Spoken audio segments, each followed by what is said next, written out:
Today I take you to a little secret garden.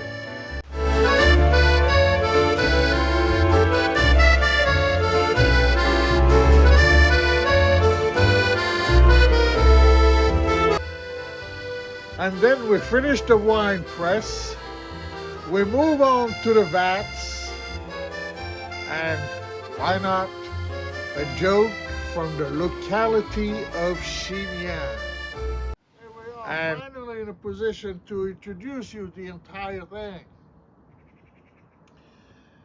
These were extremely heavy. It's either 3 men each piece or with a tractor that Eve was so great to come by. These pieces, each one obviously has a purpose. This is called the walnut. This piece right here, it is connected to the screw. Here we are. These taquet, and this is to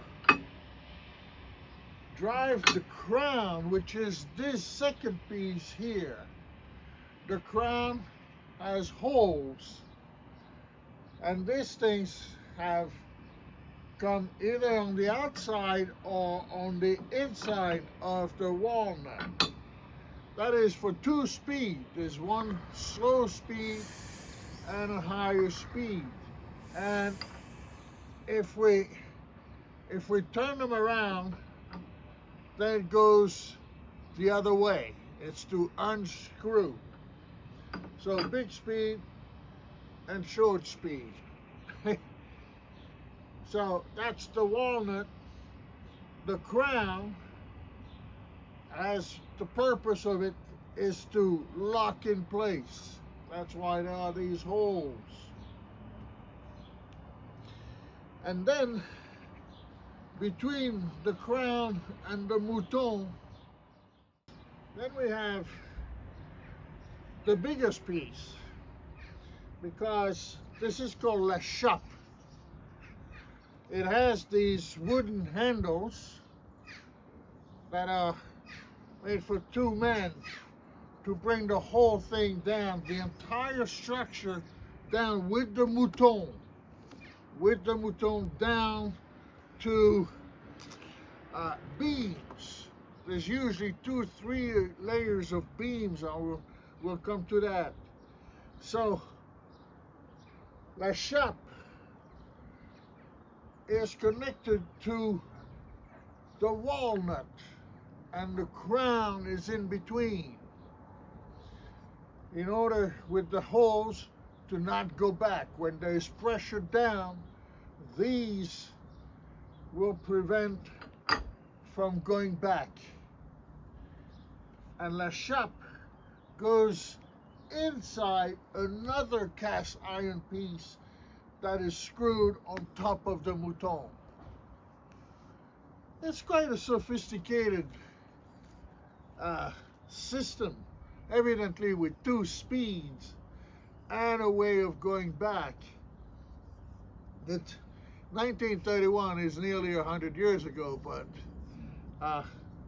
they knew already quite a lot. We had been making wine presses for thousands of years.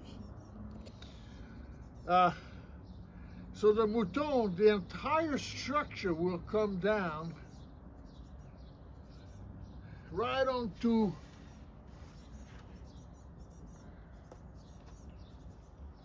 beams. These beams are set, once the grapes are in, these beams are set on top of these, what we call half moons, that are down here. There will come these trays will come down, will be on top of the grapes. They will be directly in contact with the grapes. I'm going to rebuild them, these 2.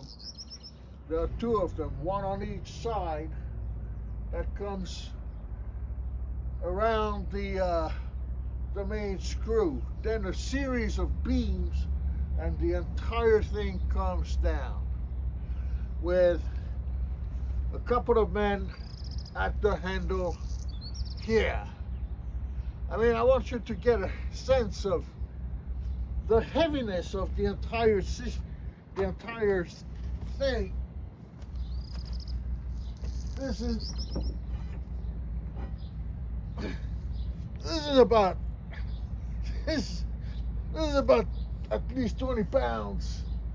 It goes here, and at harvest time, well, you will see the whole thing in use. The juice will come through. If you could zoom in, there's on the cage, each lat, each one a piece of wood, there's space, and the juice will come through there onto the tray and out in front in a big vat. And then from here, the juice will be pumped and put into a vat. So as much as last week and this week have been about the wine press, really looking forward is about the vats. The wine press is done, essentially. I need to make it pretty because every time I go to a cellar, a lot of it is about aesthetics. And where I bought the vat that will come next week, finally got them, that was worrying me quite a bit. You will see some interesting ways of vinification, recipients. The man is quite an original, and I think you will enjoy it. I get two questions regarding this wine press that is attracting everybody. There are, as far as I know, two maybe in use. So emphasize maybe, because I asked the lady at the store where I went to buy. Basically, this is rendered fat, and evidently when these cast iron pieces are together, they need to be lubricated, and this is what is needed: rendered fat. It's not gonna go in the wine, don't worry about it. And that is what is needed in order to make all of this work smoothly. Otherwise, it's going to require even more people. So the rendered fat is for lubrication of these pieces that I'm going to continue to clean, just because I like clean. And I like for things to look good. Like I say, everything that relates to wine always has an aesthetic point, aspect. It always is. I saw some vats the other day. They just aesthetically, they had the shape of an egg, which is very trendy right now.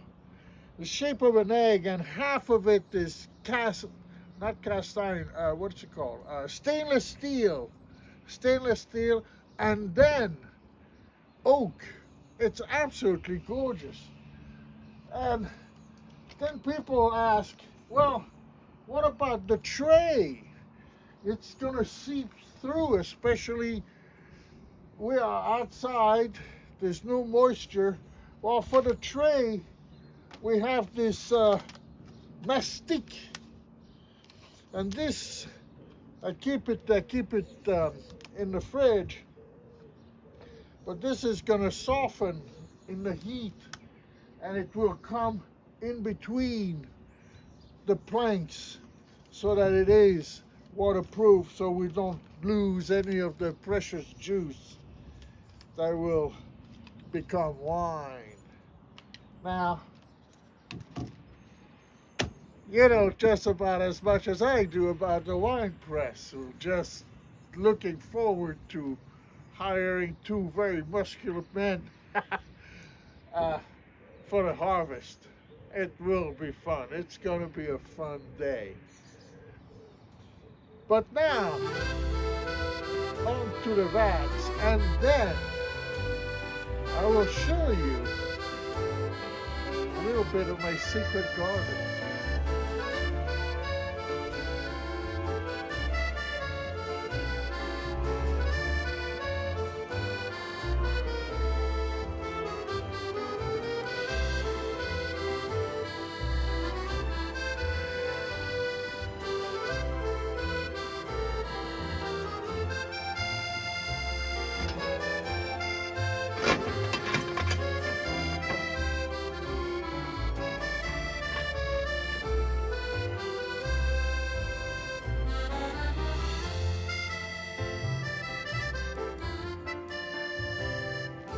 So,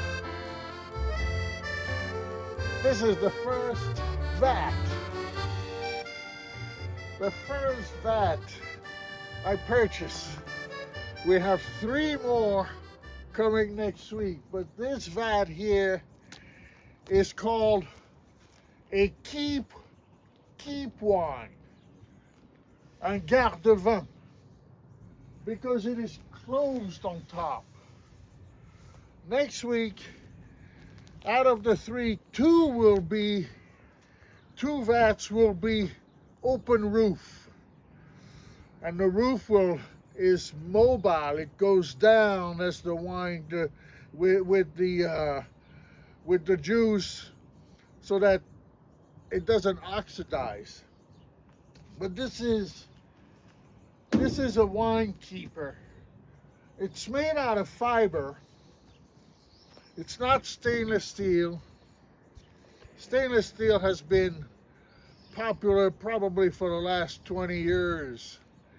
Now, to give you a sense of aesthetic, again, winemakers were, at first, the stainless steel was just plain stainless steel. And then it became popular that apparently they called bouchonnage, as if you took a cork and you twisted it on the stainless steel to make some marks. That became popular. That was in fashion. You see, there's no accident that fashionable is French, Italian, that where we enjoy our wine. So, and now it seems to me like stainless steel is going out of fashion. But before stainless steel, there was fiber. And before fiber, there was wood. Now, fiber is good because it doesn't let air in. You see, oak, you have micro oxygenation with oak, with wood. With this, there's no micro oxygenation. With stainless steel, there's no micro oxygenation. And it represents really the times, the last 30 years, where vinification, the chemistry of vinification became so important in order to undo what was lost on the ground. I've mentioned this through episodes. These materials came at the right time. So we could manipulate directly and leave what could not be manipulated, i.e. micro-oxygenation from wood, leave that behind and learn what we learned through the 30 years. That is adding how much oxygen, if we don't have oxygenation, how much oxygen can we introduce in this vat from a basically a bottle. How much do we use? And how, depending on how much do we use, what is the reaction? What is the effect? So we learn, I mentioned this in episode 18, I think, we learned so much about the chemistry of winemaking. It made for great advances, and that's why this region that had so-so reputation the wines became very popular. It's through the learning of the chemistry. And now I'll show you something else.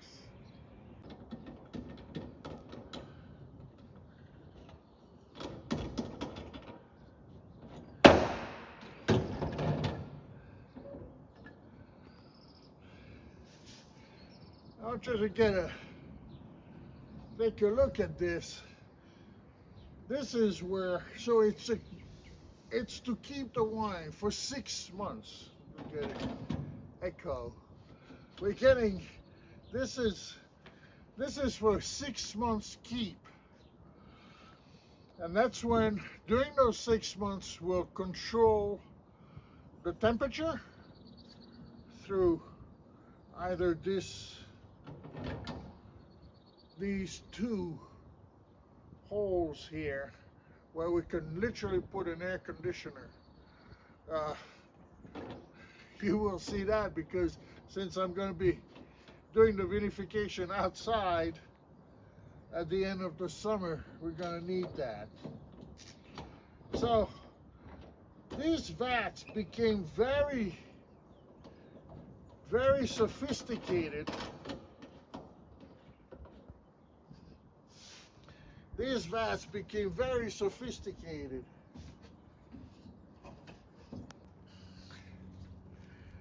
So these vats were built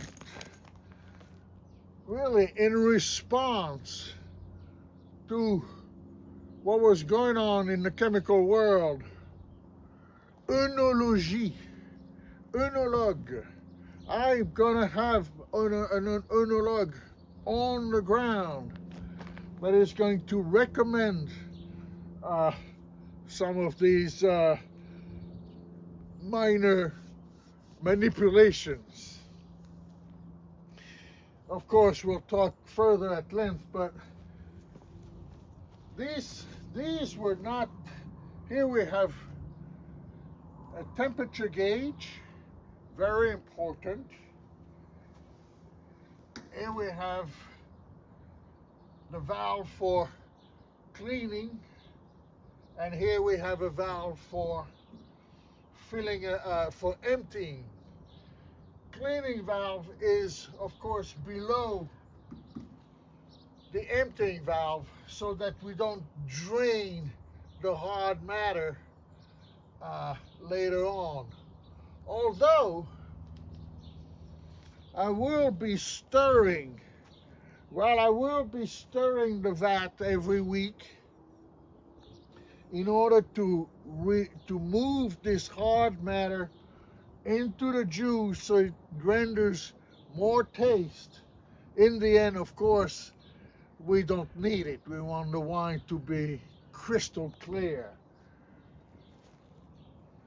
And as we go along, for the last 2 months already, I've been speaking with Eve on what kind of wine we're gonna make. I mean, we really want to keep the original, the indigenous flavors of these grapes that are so particular, so crisp.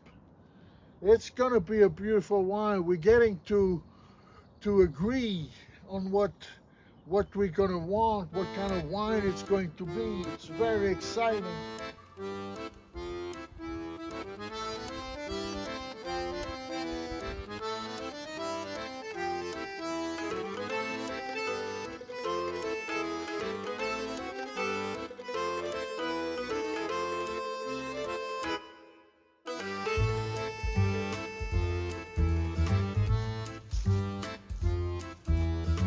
Well, here's my secret garden.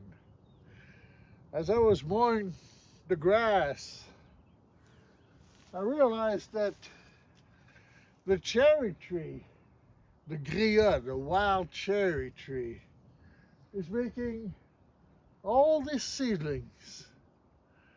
And I thought, how beautiful. So of course now that this is going to turn into vitiforestry, of course I'm going to keep them. So I'm tending to them now instead of mowing them like an idiot. And so look at these. There's over 30 of them. 30 that some of them already have branches. It's absolutely, and within a few months. So I think next year we'll probably be up to here, and on they go. As they grow, they will be moved to the vineyard, and they will make shade, they will make soil, they will help the vines grow because they're very synergetic, and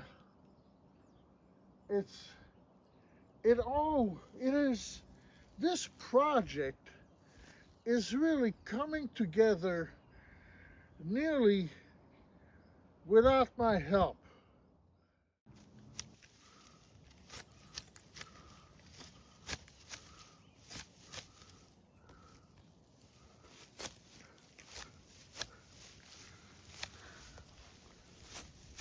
So this is my second secret garden. You see, when I arrived here 60 years ago, those wild cherry trees, now there's one, there used to be two. Well, that one is making seedlings. And here, what I discovered are plum trees, Mirabelle. And I'm going to take care of these seedlings just like I am taking care of the wild cherries. So these are Mirabelle plums. Mirabelle plums. They used to be in this area here. There used to be 56 Mirabelle trees, and this is the only one left. And it grafted itself. This is the old trunk. This is the old trunk, and it grafted itself onto it. That's the only one left. It's been a desire of mine to redo this entire parcel here, and now because of the vineyard and the way I'm going to tend to it, there's even a bigger purpose to do that. Although at some point we're going to saturate the vineyard. There's going to be so many trees in there. It's going to be beautiful, absolutely beautiful. So I'm tending to these seedlings now, and they're most wonderful because they've been here for so long. They are already acclimatized to the ground. And in fact, we even have apparently a new friend. This dog just appeared out of nowhere. Got a lot of fun, but not well trained. Oh, it's been a hell of a week. It's been a hell of a week. I haven't done much work in the vineyard itself, because the machine I used is still at the repair shop. I'm not too happy about that. I do need to tend to it, get into it. And that's where, so in terms of vineyard, it's been slow, but the vats, finally the wine press and the seedlings have made this week an entertaining one. And don't forget, in vines we trust.